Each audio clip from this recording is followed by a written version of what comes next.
दिलों में प्यार की खुशबू तो होठों पर दुआ रखना। इमाम वक्त से एक रिश्ता इश्को वफा रखना। इमाम वक्त से एक रिश्ता इश्को वफा रखना। কেমন আছো ওয়াকাস? আলহামদুলিল্লাহ ভালো আছি। তুমি কি আমাকে চিনতে পেরেছো? হ্যাঁ, আমি তো তোমাকে প্রায়ই দেখি ছোটদের জন্য হুজুরের খুতবা অনুষ্ঠানে।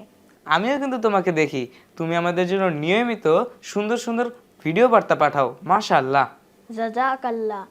আচ্ছা, আমার একটু ভয় কাজ করছে। ওস্তাদজি আজকে আমাদেরকে কি জিজ্ঞেস করবেন? আরে ভয় পেও না, আমরা খুতবা যা শুনেছি তাই উস্তাদজিকে বলবো, আর খুতবার যে অংশটুকু আমরা বুঝিনি তা উস্তাদজির কাছ থেকে বুঝে নিব। আসসালামু আলাইকুম ফারেস, ওয়াকাস। ওয়ালাইকুম আসসালাম ওয়া রাহমাতুল্লাহ। উস্তাদজি কেমন আছো তোমরা?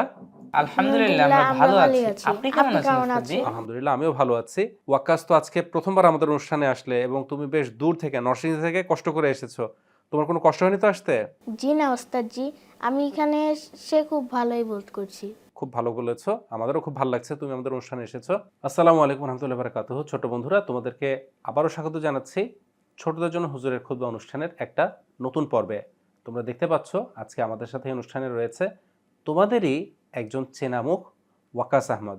ওয়াকাস নিয়মিত আমাদেরকে হুজুরের খুতবা দেখে ভিডিও বার্তা পাঠিয়ে থাকে। এই কারণে আজকে আমরা চেষ্টা করেছি ওয়াকাসকে আনতে, এবং ভবিষ্যতেও আমাদের চেষ্টা থাকবে তোমরা যারা নিয়মিত হুজুরের খুতবা দেখে ভিডিও বার্তা পাঠাও তাদেরকে এই অনুষ্ঠানে নিয়ে আসা এবং তাদেরকে নিয়ে অনুষ্ঠান আয়োজন করা। বন্ধুরা, আজ আমরা হুজুর আদুল্লাহ তাআলা বেনাসরিল আজিজের 21 নভেম্বর 2025 তারিখের খুতবা নিয়ে আলোচনা করব। আমি প্রথমেই ওয়াকাসের কাছে জানতে চাইব, ওয়াকাস তুমি কি বলতে পারবে হুজুর 21 তারিখে যে খুতবাটা দিলেন এই খুতবার বিষয়বস্তু কি ছিল? আগের খুতবাগুলোতে হুজুর তাবুকের যুদ্ধের বিভিন্ন ঘটনা উল্লেখ করেন, আর গত শুক্রবারের খুতবায় হুজুর তাবুক থেকে মদিনায় ফেরার পথের বিভিন্ন ঘটনা উল্লেখ করেন। একদম ঠিক বলেছ। চলো আমরা প্রথমে হুজুরের খুতবা থেকে ছোট্ট একটা ভিডিও ক্লিপ শুনে নেই, তারপর আমরা আবার ফিরে এসে হুজুরের খুতবার বিভিন্ন বিষয় নিয়ে আলোচনা করব, ঠিক আছে? बहरहाल जब सुबह हुई तो औस कबीले के सरदार हज़रत उसैद बिन हुज़ैर आपकी खिदमत में हाज़िर हुए।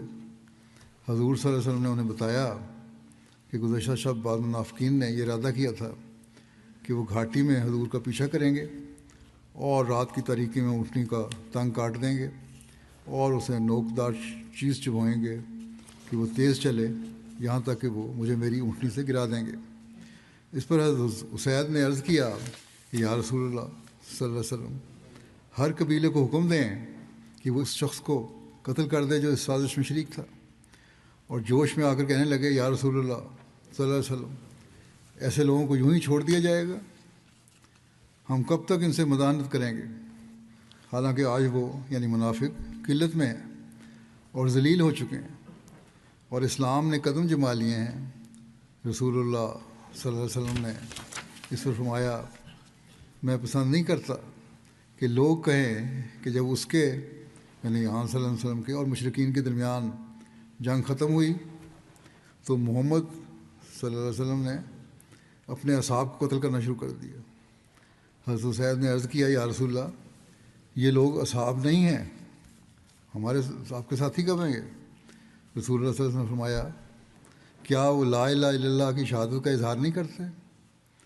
हज़रत उसैद ने कहा, बेशक करते हैं, लेकिन इनकी कोई शहादत नहीं है। ये ऊपर मुंह से कर रहे हैं, दिल में तो कोई शहादत नहीं है। आपने फरमाया, क्योंकि वो कलमा शहादत का इकरार करते हैं, मुंह से ही कहते हैं बेशक, इसलिए मैं इनको कत्ल नहीं करूँगा। आजकल के नाम नहाद उलमा जो हैं, जो फतवे देते हैं कलमा पढ़ने वालों को कत्ल कर दो, उनको ये इरशाद सामने रखना चाहिए। বন্ধুরা, আমরা হুজুরের খুতবার ছোট্ট একটা অংশ শুনে নিলাম, কিন্তু তোমাদের মনে রাখতে হবে হুজুরের সম্পূর্ণ খুতবাটুকু মনোযোগ দিয়ে শোনার কখনো কোনো বিকল্প নেই। আমাদেরকে হুজুরের পুরো খুতবাটাই মনোযোগ দিয়ে শুনতে হবে, আর এর মাঝ থেকে ভালো লাগা অংশগুলো আমরা ভিডিও বার্তা হিসেবে এই অনুষ্ঠানে পাঠাবো, ঠিক আছে? আচ্ছা ফারেস, ওয়াকাস, আমরা তো হুজুরের খুতবা ক্লিপটা শুনলাম। ফারেস, তুমি বলতে পারবে এই যে ঘটনাটা এটার প্রেক্ষাপট কি ছিল?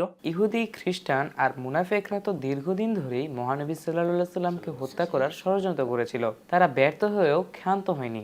আর তাবুকের যুদ্ধের পরও মহানবী সাল্লাল্লাহু সাল্লাম যখন মদিনায় ফেরত আসছিলেন, তখনও মহানবী সাল্লাল্লাহু সাল্লামকে হত্যা করার ষড়যন্ত্র করেছিল। একদম ঠিক বলেছ। এবং সেটারই কিন্তু প্রেক্ষাপট হচ্ছে এই ঘটনা, যেটা মহানবী সাল্লাল্লাহু আলাইহি ওয়াসাল্লাম হযরত উসাইদ বিন হুযায়র রাদিয়াল্লাহু আনহুর সাথে বাকালাপ করলেন বা বিষয়টা নিয়ে আলোচনা করলেন। তোমার তো মনেই আছে, আবু আমের নামের একটা দুষ্ট ব্যক্তি যে মহানবী সাল্লাল্লাহু আলাইহি ওয়াসাল্লামের ঘোর বিরোধী ছিল, এবং মহানবী সাল্লাল্লাহু আলাইহি ওয়াসাল্লাম যখন হিজরত করে মদিনায় আসেন, তখন সে তার সাথে বিদ্বেষের কারণে মক্কায় চলে যায়। আর এই তাবুকের যুদ্ধের পিছনে যেই মিথ্যা অপপ্রচার চালানো হয়েছিল যে রোমান বাহিনী মুসলমানদের উপর আক্রমণ করতে আসছে ইত্যাদি ইত্যাদি, এই গুজবটা কিন্তু ইহুদিদেরকে সাথে নিয়ে বা মুনাফিকদেরকে সাথে নিয়ে আবু আমেরই ছড়িয়েছিল।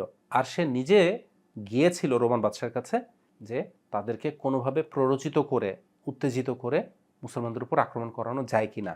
এই পুরো ঘটনাটা কলকাঠি তারা পেছন থেকে নেড়েছে এবং চেষ্টা করেছে মুসলমানরা যেন রওনা হয়। তাহলে পথে অনেক কষ্ট ক্লান্তি রয়েছে, প্রচণ্ড গরম হয়, অসুস্থ হয়ে পানির অভাবে বিভিন্ন বিপদে পড়ে মুসলমানরা মারা যাবে, নাউজুবিল্লাহ। আর যদি তা নাও হয়, তারা যখন রোমান সীমান্তের কাছাকাছি গিয়ে পৌঁছবে, তখন রোমান বাহিনী হয়তো খেপে গিয়ে এসে তাদের উপর আক্রমণ করবে, আর এভাবে করে মুসলমান বাহিনী শেষ হয়ে যাবে, ধ্বংস হয়ে যাবে, নাউজুবিল্লাহ। যখন রোমান বাহিনী সেখানে মুসলমানরা যাওয়ার পরেও মুসলমানদের সাথে এসে লড়াইয়ে লিপ্ত হলো না, উল্টো তারা ভয় পেয়ে বরং দূরেই সরে গেল।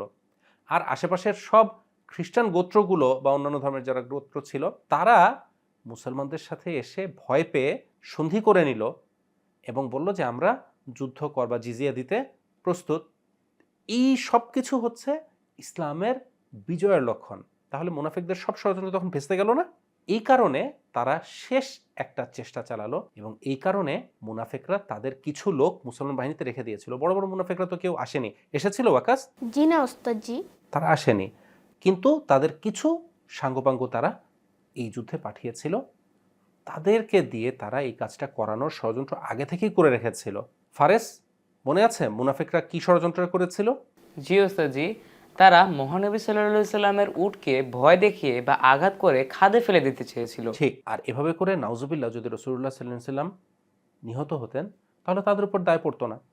আর এই কারণে কিন্তু মহানবী সাল্লাল্লাহু আলাইহি সাল্লাম যখন আল্লাহ তাআলার কাছ থেকে জানতে পেরে, ইলহাম পেয়ে বললেন যে অন্য সবাই ঘুরপথে যাবে, একটা বড় একটা মাঠ ছিল, ময়দান ছিল, সেই পথে যাবে, আর রাসূলুল্লাহ সাল্লাল্লাহু আলাইহি সাল্লাম কেবলমাত্র 3 জন সাহাবীকে নিয়ে গিরিপথ দিয়ে যাবেন। তখনও করলো কি, সেই মুনাফিকরা, দুষ্টরা তাদের কাপড় দিয়ে মুখ এবং চেহারা ঢেকে সেই গিরিপথে গিয়ে উপস্থিত হলো, এবং এই চেষ্টাটা বা অপচেষ্টাটা মহানবী সাল্লাল্লাহু আলাইহি সাল্লামকে হত্যার করেছিল। আচ্ছা, মহানবী সাল্লাল্লাহু আলাইহি সাল্লাম যেই 3 জন সাহাবীকে নিয়ে এই গিরিপথ পার হয়েছিলেন, আর যারা দুষ্ট মুনাফিকদেরকেও তাড়িয়ে দিয়েছিলেন মহানবী সাল্লাল্লাহু আলাইহি সাল্লামের নির্দেশে, সেই 3 জন সাহাবীর নাম মনে আছে তোমাদের?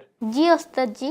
বলো তো। একজনের নাম ছিল আম্মার বিন ইয়াসির রাদিয়াল্লাহু আনহু, ঠিক বলেছো। আর আরেকজনের নাম ছিল হুযায়ফা বিন ইয়ামান রাদিয়াল্লাহু তাআলা আনহু। ঠিক বলেছো। আর তৃতীয় যে সাহাবী ছিলেন, তিনি ছিলেন হযরত হামজা বিন আমর রাদিয়াল্লাহু আনহু। এই 3 জন মহানবী সাল্লাল্লাহু আলাইহি সাল্লামের সাথে ছিলেন, আর সেই শর্টকাট বা সংক্ষিপ্ত পথটা তারা একসাথে পার হয়েছিলেন, আর এই ঘটনাগুলো ঘটেছিল।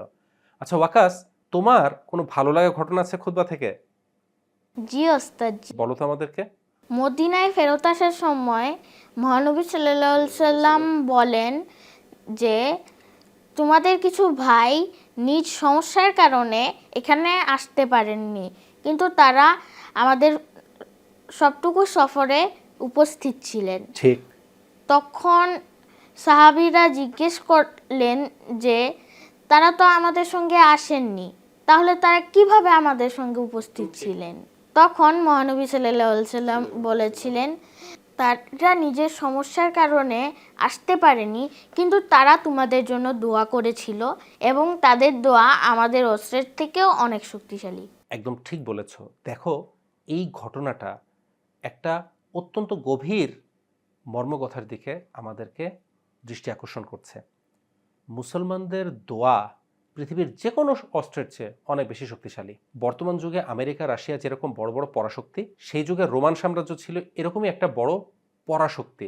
মুসলমানরা সেই তুলনায় অত্যন্ত সাধারণ, অথচ সেই রোমান পরাশক্তি মুসলিম বাহিনীর সাথে ভয়ে লড়াই করতে আসেনি, এবং রাসূলুল্লাহ সাল্লাল্লাহু আলাইহি ওয়াসাল্লাম শান্তির সাথে তাবুকে গিয়ে অনেকগুলো গোত্রের সাথে সন্ধি চুক্তি করে আবার ফেরত আসছেন। আসার পথে তিনি স্মরণ করালেন যে এই জয়ের কারণ কি।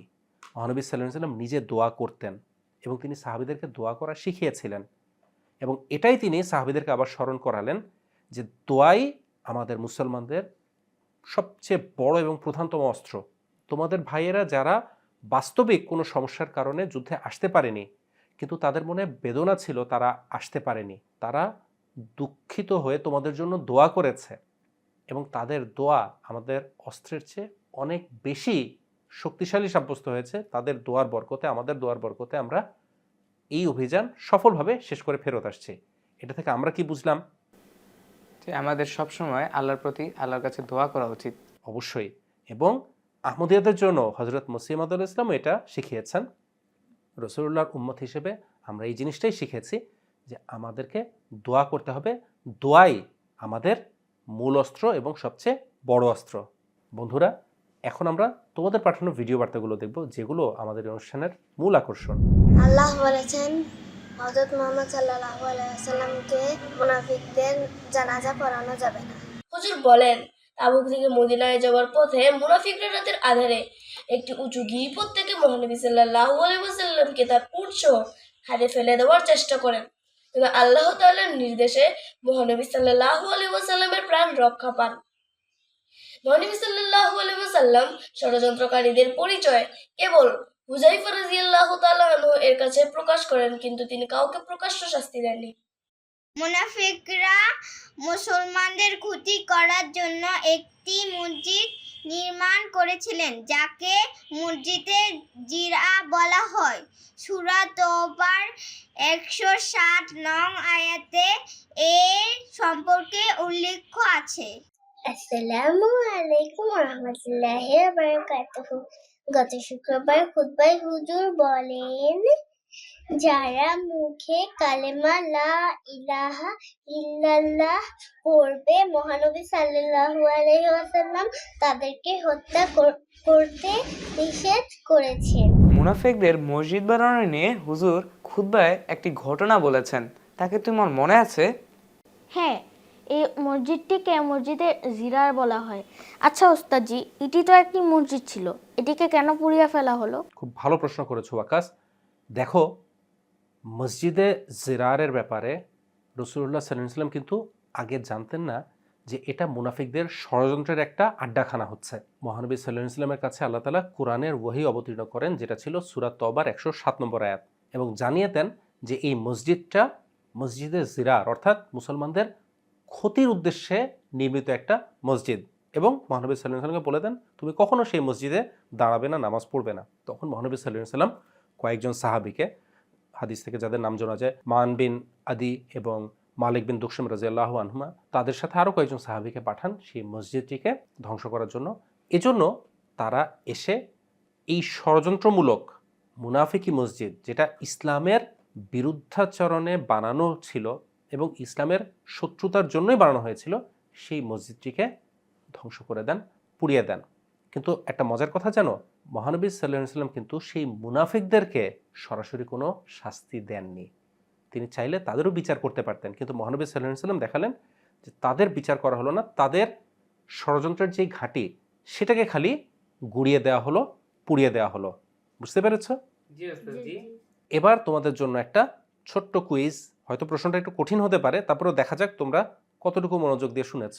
মহানবী সাল্লাল্লাহু আলাইহি ওয়াসাল্লামের কাছে এই যে মসজিদে জিরার সম্পর্কিত কোরআনের ওহী অবতীর্ণ হলো, তখন মহানবী সাল্লাল্লাহু আলাইহি ওয়াসাল্লাম মদিনার নিকটবর্তী কোন স্থানে শিবির করেছিলেন বলতে পারবে? ওস্তাদজি, তা তো ঠিক মনে পড়ছে না।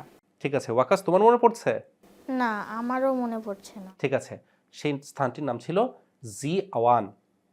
অসুবিধা নেই, এটা যদিও একটু কঠিন ছিল, তোমরা নিয়মিত যদি হুজুরের খুতবা মনোযোগ দিয়ে শোনো, তাহলে অনেক বিষয়ই তোমরা শিখতে পারবে এবং জানতে পারবে, এবং এরকম কঠিন কঠিন প্রশ্নেরও তোমরা উত্তর দিতে পারবে ইনশাআল্লাহ। তো আমরা তো আজকে অনেকক্ষণ আলোচনা করলাম। ওয়াকাস তো আমাদেরকে অনেক দূর থেকে কষ্ট করে এসে অনেক সময় দিল, এই জন্য ওয়াকাসকে ধন্যবাদ, আর ফারিস তোমাকেও ধন্যবাদ।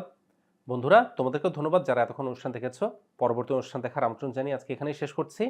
अस्सलामु अलैकुम वरहमतुल्लाहि वबरकातुहू। दिलों में प्यार की खुशबू तो होठों पर दुआ रखना, इमाम वक्त से एक रिश्ता इश्क वफा रखना, इमाम वक्त से एक रिश्ता इश्क वफा रखना।